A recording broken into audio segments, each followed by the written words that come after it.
जब हम किसी मीटिंग में जाते हैं या किसी इंटरव्यू में जाते हैं या एग्जामिनेशन में मल्टीपल चॉइस क्वेश्चंस को हल करते हैं तो हमको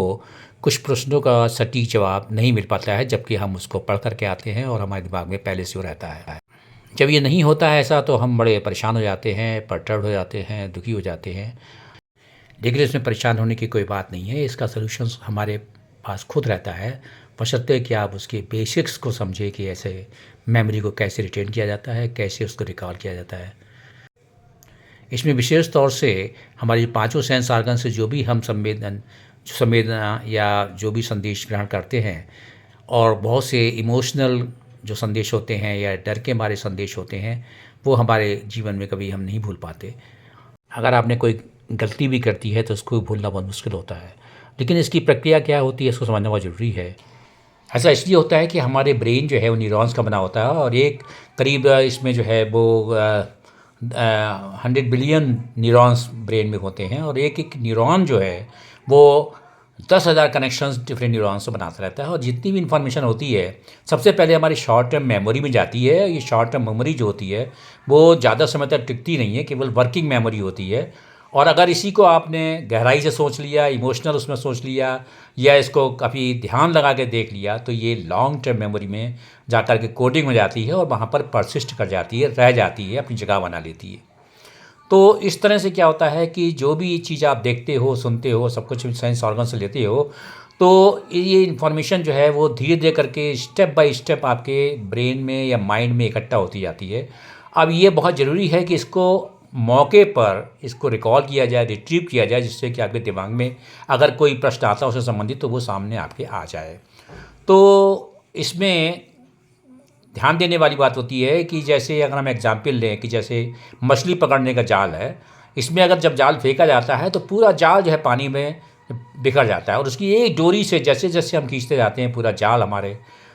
हाथ में आ जाता है। तो इसी तरह से अगर हमने कोई भी क्लू हमारे दिमाग में आया या कोई भी हमने अपना अटेंशन पे की, तो जो शॉर्ट टर्म मेमोरी है या जिसको सबकॉन्शियस माइंड है उसके अंदर जो भी चीज़ें रखी हुई हैं वो धीरे धीरे करके हमारे दिमाग में आने लगती हैं, प्रोवाइडेड इनका सीक्वेंशियल ऑर्डर होना चाहिए। तो इस तरह से क्या होता है कि जो कुछ भी आप अपने दिमाग में रखते हैं वही चीज़ आपको अगर रिट्रीव हो जाती है, रिकॉल हो जाती है मौके पर, तो उसका आपको फ़ायदा उठाना पड़ता है। और ये सब चीज़ आपस में एक दूसरे से कनेक्टेड है। अब कभी अक्सर देखा जाता है कि एग्जामिनेशन में क्या होता है कि जब कभी अक्सर आपने देखा होगा कि बच्चे जो है एग्जाम टाइम पे बहुत ज़्यादा रिपीट करते हैं, तो उसमें क्या होता है कि एक ओवर क्राउडिंग हो जाती है ब्रेन के अंदर, और जितनी भी आपकी कोडिंग होती है उसको जो है वो रिकॉल नहीं कर पाते हैं, और ब्रेन जो है वो कंफ्यूज कर जाता है, माइंड कंफ्यूज कर जाता है। तो इसको कैसे दूर किया जाए ये आपके हाथ में है। केवल आपको करना ये है कि जो है कंसाइज नोट्स जो भी आप पढ़ रहे हैं, सुन रहे हैं, देख रहे हैं, उसको बनाएं और उसको समय समय पर क्रमबद्ध तरीके से रिपीट करते जाएं। और जब कभी भी कोई चीज़ आप सुन रहे हैं, देख रहे हैं, तो उसको जो एग्जिस्टिंग आपके दिमाग में जो इमेज बनी हुई है उससे लिंक्ड कर लें। किसी भी ज्ञान को याद करने के लिए उसका एक फ्लो चार्ट बना लें, जिससे आपको एक छोटे से रास्ते से ये पता लग जाएगा कि इसके बाद अगला स्टेप कौन सा है, अगला स्टेप कौन।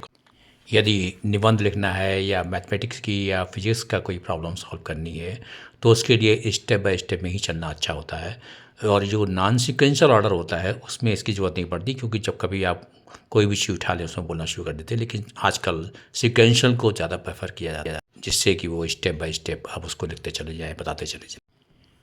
ये देखा गया है कि केवल मनुष्य के मस्तिष्क में ही सीक्वेंशियल ऑर्डर को रिकॉग्नाइज करने की और उसको याद करने की ही क्षमता होती है। इसकी दक्षता उन्हीं लोगों में आती है जो बहुत ध्यान से कोई बात सुनते हैं, प्लान करते हैं और समय पर जो है वो अटेंटिव मेमोरी में उसको ले आते हैं। क्योंकि अगर इस तरह से सीक्वेंशियल स्किल की आपको जानकारी नहीं है तो प्रॉपरली आप उसको ना तो बोल पाएंगे और ना पूरी बात समझा कर निर्णायक स्तर पे पहुंच पाएंगे। कभी कभी ये होता है कि जब पेपर देखते हैं तो लैक ऑफ कॉन्फिडेंस, एंग्जाइटी या नर्वसनेस, या हम ये अच्छा नहीं कर पाएंगे इसकी वजह से क्वेश्चंस का जवाब नहीं दे पाते हैं, चाहे वो इंटरव्यू हो चाहे रूटीन क्वेश्चंस हो।